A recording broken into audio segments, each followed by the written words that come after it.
सत्ता का संघर्ष लोकसभा चुनाव 2024 का दूसरा चरण 88 सीटों पर सुबह 7 बजे से वोट डाले जा रहे हैं और कई दिग्गजों की किस्मत इस दौर में दांव पर लगी हुई है। ईवीएम में उनकी किस्मत कैद हो रही है। उन्हीं में से एक हैं गजेंद्र सिंह शेखावत, केंद्रीय मंत्री, जोधपुर से चुनाव मैदान में हैं। वो क्या कह रहे हैं जरा सुन लेते हैं।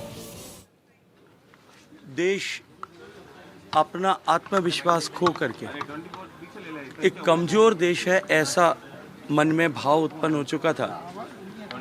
पिछले 10 साल में देश के विश्वास और आत्मविश्वास को बढ़ाते हुए हम विकसित हो सकते हैं, इसको लेकर 140 करोड़ लोगों को साथ लेकर के हम कदम ताल कर रहे हैं। और अब की बार का चुनाव विकसित भारत के संकल्प की आधारशिला रखने का चुनाव है। तो 400 पार की बात की, क्या कॉन्फिडेंस है? देखिए, निश्चित रूप से 400 पार होगा। मैंने पहले भी कहा है, जब हमने 272 की बात की थी और उस दिन मैं मतदान करने आया था, तब भी आप लोगों के प्रश्न थे और मैंने कहा था निश्चित 272 होगा। 2019 में जब हम मतदान करने आए थे, तब भी आपका प्रश्न था कि क्या 25 सीटें जीत पाएंगे और क्या जोधपुर की सीट आप जीत पाएंगे और क्या लोकसभा चुनाव का दूसरा चरण और आज 13 राज्यों के 88 सीटों पर वोटिंग सुबह 7 बजे से जारी है और ये शाम 6 बजे तक वोट डाले जाएंगे। मतदान को लेकर सुरक्षा व्यवस्था चाक चौबंद है। 4 जून को नतीजे सभी 543 सीटों के एक साथ आएंगे, जो 7 चरणों में वोटिंग होगी। पहला चरण 102 सीटों पर हो चुका है। आज दूसरा चरण 88 सीटों पर मतदान हो रहा है और भारत एक्सप्रेस की टीम चप्पे चप्पे पर मौजूद है। सभी 88 संसदीय क्षेत्रों से रिपोर्टर हमारे लगातार अपडेट दे रहे हैं, बता रहे हैं जो आज मतदान हो रहा है उसके बारे में, और ये दिन भर हम आपको बताते रहेंगे। भारत एक्सप्रेस के जरिए हम आपको हर खबर आप तक पहुंचाएंगे। तो इस वक्त की बड़ी खबर, दूसरे चरण का मतदान सुबह से जारी है और इस मतदान को लेकर हम चर्चा कर रहे हैं। 2024 का चुनाव काफी अहम चुनाव है, क्योंकि एक तरफ भारत को विकसित राष्ट्र बनाने का संकल्प लेकर भारतीय जनता पार्टी चुनाव मैदान में उतरी है, तो दूसरी तरफ लोकतंत्र और संविधान की रक्षा के लिए कांग्रेस इस चुनाव मैदान में है, इंडिया गठबंधन के बैनर तले। हमारे साथ इस चर्चा में अमृतांशु राय, वरिष्ठ पत्रकार, यश श्रीवास्तव, प्रवक्ता कांग्रेस, और रत्नाकर सिंह, नेता भारतीय जनता पार्टी के, जुड़े हुए हैं और चर्चा चल रही है। अमृतांशु जी, अभी जब चर्चा ब्रेक के पहले चल रही थी, सवाल यही है कि विकास की बात और विकसित भारत की बात ये तो शुरू हुई, लेकिन अब एक बार फिर से उसी पुराने पैटर्न पर चुनावी प्रचार देखने को मिल रहा है। बड़े बड़े नेता, चाहे वो प्रधानमंत्री हो या दूसरे दल के हों, आरक्षण पर मुद्दा लगता है कि आकर जाति के आधार पर राजनीति जो है वहां पर आकर एक बार फिर से सिमटती नजर आ रही है और यह चुनाव उस तरफ आगे बढ़ता जा रहा है। देखिए, भारत में चुनावों के दौरान अनर्गल बातों का बहुत ही महत्व है। एक बार फिर मैं दोहराता हूं, अनर्गल बातों का चुनावी प्रक्रिया में बहुत ज़्यादा महत्व है भारत में। और इसीलिए जब एक पक्ष, विपक्ष ने अनर्गल बातें, जैसे कि संविधान जा रहा है, जैसे कि वामपंथी वित्तीय व्यवस्था या इकोनॉमिक्स को लागू करना, या फिर ये कहना कि आपके संपत्ति को बांट दिया जाएगा या सर्वे करेंगे, ये जो अनर्गल बातें जब शुरू होने लगी सिर्फ अटेंशन सीकिंग के लिए, तो उसके बदले में और क्या करता कोई भी, जो कि एक संयम बरत रहे थे पहले चरण में प्रधानमंत्री, उनको उतरना पड़ा। और जो Bharat brand of fiery speeches के लिए वो जाने जाते थे, जिन मुद्दों के लिए वो जाने जाते हैं, वो पूरा का पूरा एक बार में ही उन्होंने अनलीश कर दिया। लेकिन तो ये कहा जाता था कि पिच बीजेपी तैयार करती है और उस पिच पर कांग्रेस आ जाती है, तो क्या अब पिच कांग्रेस ने तैयार कर दी और बीजेपी उस पर आ गई? नहीं, हाँ। ये मामला सीधा सपाट है। विकास पे दरअसल कोई दिलचस्पी लेता ही नहीं है भारत का मतदाता। अनएम्प्लॉयमेंट हो या डेवलपमेंट हो, इन चीज़ों में बहुत ज़्यादा रुचि नहीं दिखाता वो, और इसीलिए उनको जो है वोटर को अपने तरफ आकर्षित करने के लिए अनर्गल बातें करना मजबूरी है नेताओं के लिए। ठीक है, आते हैं आपके पास यश जी, जरूर आप इसका जवाब देंगे, लेकिन हमारे साथ फिरोज बख्श साहब भी जुड़ गए हैं, राजनीतिक विश्लेषक। बहुत बहुत स्वागत है फिरोज साहब। चर्चा यही चल रही है दूसरे दौर के मतदान को लेकर, और दूसरा दौर जो है वो अब आगे के तीसरे, चौथे, पांचवें, छठे और सातवें दौर के लिए एजेंडा सेट करेगा। क्या कहेंगे आप? जरा ओम बिरला को सुन लेते हैं। सामाजिक आरक्षण बना रहेगा। ये मोदी जी और गृह मंत्री ने कई बार सार्वजनिक मंचों से कह चुके हैं। सर, आपके कैंडिडेट जो अपोजिशन में है वो पहले आपके साथ थे 4 महीने तक, वो जो दल बदलते रहते हैं, पुराने भी उनका दल बदल का अनुभव है, पहले भी एक दल बदल के चुनाव लड़ चुके हैं, फिर चुनाव दल बदल के। सर, कोटा की जनता है जो एयरपोर्ट की मांग को लेकर के करे, कनेक्टिविटी नहीं है, वो होना चाहिए। आपने भी कहा था कि वो बहुत जल्द होगा। निश्चित रूप से एयरपोर्ट बनेगा। राज्य सरकार ने 9 महीने तक एयरपोर्ट की जो क्लियरेंस थी उसके पैसे जमा नहीं कराए। भजन लाल जी सरकार ने आते ही 20 दिन में पैसे जमा करा दिए। अब एयरपोर्ट की डीपीआर बनने के बाद एयरपोर्ट का काम शुरू होगा। 25 के 25 सर 100% 25। बिरला साहब लंबे समय तक जनता के बीच रहे, आखिरकार वो पल ओम बिरला लोकसभा स्पीकर और कोटा से चुनाव मैदान में हैं। फिरोज साहब अपनी बात कहें। हाँ, नहीं, मैं कह रहा था कि देखिए, आपने कहा कि ये जो दूसरा चरण है वो आगे के चरणों तक का जो भी है उसका टोन और टेन्योर सेट करेगा। टोन और टेन्योर तो पहले चरण से ही सेट हो गया। कुछ लोग कह रहे हैं कि जो हल्की वोटिंग हुई है इसमें मोदी सरकार को नुकसान है। मुझे लगता है कि हल्की वोटिंग में मोदी सरकार को नुकसान नहीं हुआ है बल्कि फायदा हुआ है, क्योंकि स्टेटस को पे रहने के लिए लोगों ने वोट किया है। अगर बहुत ज्यादा बम्पर वोटिंग होती, भारी वोटिंग होती, तो लगता है कि लोग शायद इसको गवर्नेंस को चेंज करना चाहते हैं। ये मेरा विचार है, सही हो गलत हो तो 4 जून बताएगा, पहली बात। दूसरी बात यह है कि हमारे एक दोस्त कह रहे थे कि अनर्गल बातें, मैं बिल्कुल उनसे मुत्तफिक हूँ कि अनर्गल बातों का बिल्कुल भी इस तरफ से उस तरफ से कोई मतलब नहीं होना चाहिए उसका जिक्र। लेकिन फिर भी मैं कहूंगा कि अगर प्रधानमंत्री के ऊपर कुछ लांछन लगाई जा रही है कि किसी तबके की बात करते हैं, तो मैं कहता हूँ चाहे वो हमारे प्रेजेंट प्रधानमंत्री हो या पुराने प्रधानमंत्री हो, हमें मजहब को बीच में नहीं लेके आना चाहिए। लेकिन मोदी जी के लिए ये भी कहना चाहिए कि मुसलमानों के ताल्लुक से उन्होंने ये भी कहा है कि मुस्लिम हमारी संतान की तरह हैं और हम उनके साथ बराबरी का सलूक करना चाहते हैं। दूसरी बात उन्होंने ये भी कही थी, मोदी जी ने कहते रहते हैं कि मैं हर मुसलमान के एक हाथ में कुरान और एक में कंप्यूटर देखना चाहता हूँ। तो इसको मतलब यह है कि देखिए, ये जो अभी आप कह रहे थे कि सबसे बड़ा पर्व होता है राष्ट्र का, जो सरकारी पर्व हो कह लीजिए इसको, या लोगों का पर्व कह लीजिए, इलेक्शन, तो इसमें ये ऊंच नीच हो जाती है। लेकिन हमें 10 साल का जो ट्रैक रिकॉर्ड है प्रधानमंत्री का वो देखना चाहिए, किस तरीके से तरक्की हुई है, किस तरीके से, चाहे कोई भी फील्ड हो, चाहे वो रेलवे हो, चाहे वो मेडिसिन हो। आप देखिए कोविड में कितना अच्छा काम हुआ। तो सारे इश्यूज हैं, बेरोजगारी का इशू है। आप तमाम बूथ पर जा रहे हैं, आपको ये भी मालूम चला कि कुछ बूथ पर आपने कहा कि ईवीएम नहीं चल रहे हैं, कुछ जगह पुलिस के मिसमैनेजमेंट सामने आई। किस तरीके से ये चीजें आप डील कर रहे हैं? आपके अधिकारियों से भी बातचीत हुई है, आपने बताया? हाँ, 1-2 जगह ईवीएम ना चलने की शिकायत आई थी, वो इन्फॉर्म कर दिया गया, वो एक जगह सॉर्ट आउट भी हो गया। और कुछ जगह जो लोकल पुलिस द्वारा एक वो बूथ में जाने से पहले आईडीज ये दिखाओ वो दिखाओ चेक करने का, तो वो उसको भी हमने रिपोर्ट किया है। फर्स्ट फेज में जब वोटिंग हुई 8 सीटों पर तो 60% के आसपास मतदान हुआ। इस बार मतदान प्रतिशत बढ़ाने को लेकर के जिला मुख्यालय पर भी तमाम जागरूकता अभियान चलाया गया। आप किस तरीके से वोटर्स से मिले, तो जो मतदान है उसको ज्यादा से ज्यादा हम तो चाहते हैं कि मतदान ज्यादा से ज्यादा मतदान हो।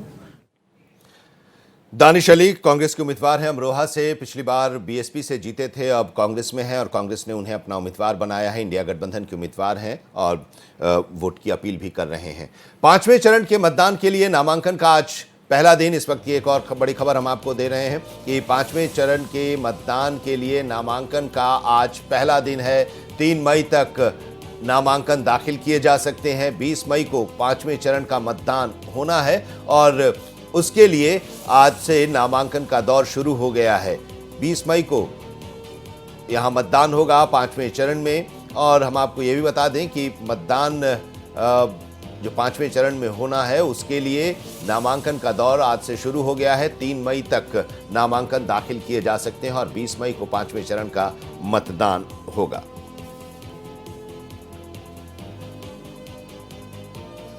और चर्चा हम चल कर रहे हैं और चर्चा इसी को लेकर कि अब लोकसभा चुनाव 2024 कितना महत्वपूर्ण है और इसके जो एजेंडे हैं वो अब आगे 2 चरणों का जब आज मतदान संपन्न हो जाएगा तो करीब करीब 1/3 संसदीय क्षेत्रों में वोट डाले जा चुके होंगे और ये आगे के जो चरण है उसके लिए ज़रूर क्या एजेंडा सेट करना है और पैटर्न सेट करने के लिए कोशिश करेंगे, इसी पर चर्चा है। रत्नाकर जी, सवाल अब ये है कि पहले चरण में तो बातें हो रही थी बड़ी बड़ी, दूसरे चरण में अब फिर वही चीज़ें आ गई हैं जिसकी चर्चा हम कर रहे हैं। अब प्रधानमंत्री कहते हैं कि सिर्फ 4 जाति है, गरीब, किसान, युवा और महिला, तो उसमें अगड़े पिछड़े SC ST OBC ये कहाँ आ जा रहे हैं, हिंदू मुस्लिम ये कहाँ आ जा रहे हैं, क्यों ला रहे हैं अब आप इसको? निश्चित रूप से देखिए आनंद जी, भारतीय जनता पार्टी जो है वह विकास की राजनीति करती है और विकास की बात करती है, लेकिन तुष्टीकरण की राजनीति जो काम करने का काम अगर कोई कर रहा है तो कांग्रेस पार्टी कर रही है। आज अगर हम बात करते हैं कि देश को अग्रणी बनाएंगे तो वही कांग्रेस पार्टी जातीय जनगणना की बात करती है। आज अगर हम कह रहे हैं कि देश तो जातीय जनगणना में तो बिहार में आप भी थे उनके साथ। नहीं, जातीय जनगणना में अभी क्या जातीय जनगणना कराकर आप साबित करना क्या चाहते हैं, मैं ये पूछना चाहता हूं। तो उसमें तो आप साथ थे ना, आप हट जाते, आप पूछते, आप विरोध करते, लेकिन आप भी तो उसमें थे ही सर्वे जो बिहार में हुआ। नहीं, वहां की सरकार ने किया ना, ये राष्ट्रीय स्तर पे जातीय जनगणना कराना चाहते हैं। ये क्यों कराना चाहते हैं? क्योंकि जातियों में मतभेद जो है फैलाने का काम ये करना चाहते हैं और तुष्टीकरण की राजनीति और झूठ फैलाने की राजनीति करते हैं। मैं आपको बता देना चाहता हूं कि अभी संविधान में ये कह रहे हैं कि संविधान को बचाने की लड़ाई है। अरे भाई, हम संविधान कहां बदलाव कर रहे हैं? आप झूठ फैला रहे हैं कि हम रिजर्वेशन खत्म कर देंगे। स्पष्ट तौर से प्रधानमंत्री जी ने, अमित शाह जी ने कहा है कि संविधान में आरक्षण खत्म नहीं किया जाएगा और नहीं खत्म करने की हमारी कोई मंशा है, और कोई अगर खत्म करना चाहेगा तो भी हम खत्म नहीं करने देंगे। ये इनका झूठ है। और यहाँ पे बैठ करके आर्थिक रूप से देश जो है पिछड़ रहा है, ऐसा झूठ ये श्रीवास्तव जी अभी फैलाने की कोशिश कर रहे हैं। मैं एक आंकड़ा देना चाहता हूं, देश की जनता ये समझ जाएगी कि किस तरह से ये झूठ फैला रहे हैं। देखिए, विदेशी मुद्रा भंडार की मैं बात करना चाहूंगा। आज देश की विदेशी मुद्रा भंडार जो है $600 बिलियन है और ये हमने सिर्फ 10 साल में करके दिखाया है। वहीं पे मनमोहन सरकार के समय में विदेशी मुद्रा भंडार जो देश की थी वह $294 बिलियन थी, और जब वो गए तो उस समय घट गई विदेशी मुद्रा भंडार और $254 बिलियन रह गई। आज वो 11वें नंबर की तभी अर्थव्यवस्था थी मनमोहन सिंह के समय में, कोई परिवर्तन नहीं हुआ था। आज देश जो है 5वें नंबर की अर्थव्यवस्था पूरे विश्व में बन चुका है और तीसरे टर्म में जो है 3रे नंबर की अर्थव्यवस्था देश बनने जा रहा है। यह आंकड़ा अगर झूठ है तो ये श्रीवास्तव जी बता दें, क्योंकि ये सिर्फ और सिर्फ झूठ फैलाने का काम करते हैं। और ये कह रहे थे अभी कि चीन कब्जा कर रहा है, ये कब्जा कर रहा है, वो कब्जा कर रहा है, सारी चीजें ये कह रहे थे अभी। मैं आपको बता देना चाहता हूं कि आनंद जी देखिए, आज देश जो है चहुओर सुरक्षित महसूस कर रहा है अपने आप को, चाहे वह अंतर्राष्ट्रीय सीमा हो चाहे देश के अंदर हो। पहले क्या होता था? पहले आए दिन जो है बम ब्लास्ट होते थे, आए दिन जो है जातीय संघर्ष होते थे, कहीं ना कहीं हिंसा देखने को मिलता था। आज देश में ये सारी चीजें पूरी तरह से खत्म हो चुकी है। हाँ। पहले जरा आपको रोकना चाहेंगे। अशोक गहलोत की पत्नी वैभव गहलोत की, अशोक गहलोत की बहू वैभव गहलोत की पत्नी क्या कह रही हैं, सुन लेते हैं। माफ कीजिए।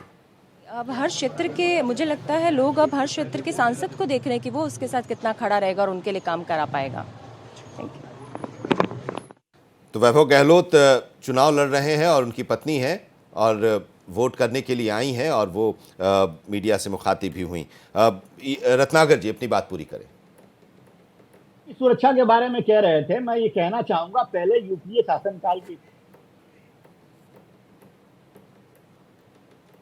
डेवलपमेंट काउंसिल को संबोधित करते हुए प्रधानमंत्री मनमोहन सिंह ने कहा था, और मैं याद दिलाना चाहता हूं कि we will have to devise innovative plans to ensure that minorities, particularly the Muslim minority, are empowered to share equitably in the fruits of development. They must have the first claim on resources. Manmohan Singh ji ने यह बयान गलती से नहीं दिया था, बल्कि जानबूझकर दिया था, क्योंकि अप्रैल 2009 में फिर से मनमोहन सिंह ने मुंबई में प्रेस कॉन्फ्रेंस के दौरान एक प्रश्न के जवाब देते हुए फिर अपने बयान को सही ठहराया और कहा कि माइनॉरिटीज का, खासकर मुस्लिमों को प्रायोरिटी मिलनी चाहिए और उनको संसाधनों क्योंकि देश के संसाधनों पर पहला हक होना चाहिए। सच्चर कमेटी की रिपोर्ट के माध्यम से गलत बयानी की गई और मुसलमानों की हालत दलितों से भी खराब है, ये कहा गया। मतलब यह है कि कांग्रेस पहले से ही आधार बना रही थी कि येन केन प्रकारेण मुस्लिम को एससी अनुसूचित जाति घोषित कर मुसलमानों को एससी आरक्षण की वैधता दिला दी जाए। कांग्रेस की एससी, एसटी और ओबीसी के अधिकारों पर डाका डालने की यह आदत बहुत पुरानी है। यहां तक कि बाबा साहब भीमराव अंबेडकर ने 27 अक्टूबर 1951 को कहा था कि पिछले 20 वर्षों में पंडित नेहरू ने 2000 भाषण दिए हैं, लेकिन उन्होंने एक बार भी अनुसूचित जाति के कल्याण के बारे में बात नहीं की है। इससे आप अंदाजा लगा सकते हैं कि कांग्रेस पार्टी को हमारे लोगों के प्रति कितनी सहानुभूति है। पंडित नेहरू हमेशा मुसलमानों के पक्ष में रहते हैं। मैं नहीं चाहता कि मुसलमानों की उपेक्षा हो, कदापि हम नहीं चाहते कि मुसलमानों की अपेक्षा हो, लेकिन मैं यह जरूर चाहता हूं कि मुसलमानों को अन्य समुदायों की कीमत पर अनुचित लाभ नहीं उठाना चाहिए। जिन्हें अधिक सुरक्षा की आवश्यकता है उन्हें ही लाभ मिलना चाहिए। कांग्रेस ने राष्ट्रीय धार्मिक और भाषाई अल्पसंख्यक आयोग का गठन कर यह साजिश रची कि मुसलमानों में भी जाति है, इसलिए उनमें भी एससी माना जाए और एससी लिस्ट में आरक्षण दिया जाए।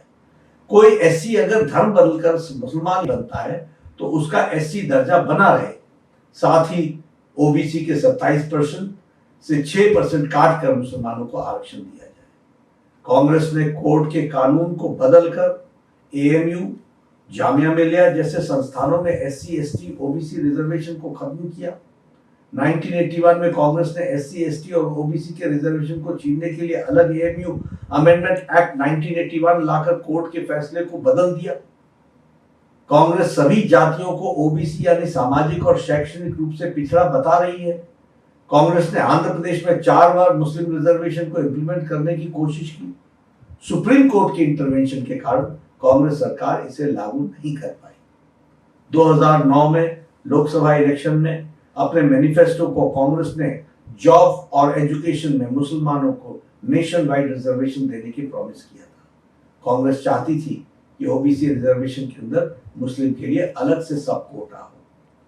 2011 में यूपीए 2 के दौरान माइनॉरिटी अफेयर्स मिनिस्ट्री ने ओबीसी कोटा के भीतर 8.4 सब कोटा का प्रस्ताव रखा, जिसमें मुसलमानों के लिए 6% रिजर्वेशन शामिल था। 2014 में लोकसभा इलेक्शन मैनिफेस्टो में भी कांग्रेस ने इस तरह की बातें की थी। इस बार भी कांग्रेस अपने मैनिफेस्टो में इसी तरह की बातें कर रही है। कर्नाटक में भाजपा सरकार ने रिलीजन बेस्ड रिजर्वेशन को खत्म कर दिया था, लेकिन कांग्रेस की सरकार आते ही तमाम मुस्लिम को ओबीसी कैटेगरी में डाल दिया। कर्नाटक में भी ओबीसी के अंदर कैटेगरी 2 भी बनाकर मुस्लिम जातियों को आरक्षण दे दिया गया। कांग्रेस ने अपने मैनिफेस्टो में कहा है कि देश के बहुसंख्यकवाद की कोई जगह नहीं है। मतलब उन्होंने एससी, एसटी, ओबीसी से सख्त नफरत है, क्योंकि देश में बहुसंख्यक आबादी इन्हीं गरीब लोगों की है, इन्हीं वर्गों की है। ये कांग्रेस का मैनिफेस्टो है और ये कांग्रेस का इंटेंशन। बीजेपी के राष्ट्रीय अध्यक्ष और जो चर्चा चल रही है उसी चर्चा पर वो अपनी बात भी कर रहे थे और उन्होंने कांग्रेस पर तुष्टीकरण का आरोप लगा दिया है। अब सवाल यश श्रीवास्तव जी, आपके ऊपर जो ये धब्बा लगा है तुष्टीकरण का, वो खत्म नहीं हो रहा है। भारतीय जनता पार्टी इसको एक बार फिर से चुनावी मुद्दा बना रही है और प्रधानमंत्री ने तो ये भी कहा कि ओबीसी का आरक्षण खत्म करके धार्मिक आधार पर अब आरक्षण आप लोग करना चाहते हैं। देखिए, प्रधानमंत्री जी ने तो अपने YouTube चैनल के लिए सब्सक्रिप्शन भी मांगे हैं और प्रधानमंत्री जो हमें तुष्टीकरण की बात कह रहे हैं, मैं शुरू में ही आपको बता चुका हूं। एक दिन वो घुसपैठिया कहते हैं, उसके एक दिन पहले वो क्रिकेटर की तारीफ करते हैं, भाई मोहम्मद शमी कहते हैं, और उसके अगले दिन वो हज की बात करने लगते हैं। कौन तुष्टीकरण कर रहा है ये सबको दिख रहा है। हमारे पूरे मैनिफेस्टो में, पूरे न्याय पत्र में कहीं भी हमने हिंदू मुस्लिम के आधार पर कोई बात नहीं की है। यदि हमने अल्पसंख्यकों की बात की है तो सभी अल्पसंख्यकों की बात की है। तो ये तुष्टीकरण की बात, और चलिए अच्छी बात है जेपी नड्डा जी को कभी तो कैमरा मिला, आमतौर पे तो वो कैमरे के रास्ते में आ जाते हैं। जेपी नड्डा कह रहे हैं कि डॉक्टर मनमोहन सिंह की बात का भी जिक्र वो कर रहे थे। मनमोहन सिंह जी की बात को जो तोड़ मरोड़ के बीजेपी वाले उपयोग कर रहे हैं उसका खंडन कई लोग कर चुके हैं। बीजेपी के जो सबसे खास लोग हैं सुधीर चौधरी जैसे, वो भी उसका खंडन कर चुके हैं। मनमोहन सिंह जी ने किसी भी एक समुदाय की बात नहीं की थी, सभी वंचित वर्गों के लिए बात की थी कि उनको हक पहला है या उनको संसाधन बराबरी से मिलने चाहिए। ये सभी के लिए समान रूप से उन्होंने कहा था, किसी भी एक समुदाय, धर्म या जाति के लिए नहीं कहा था।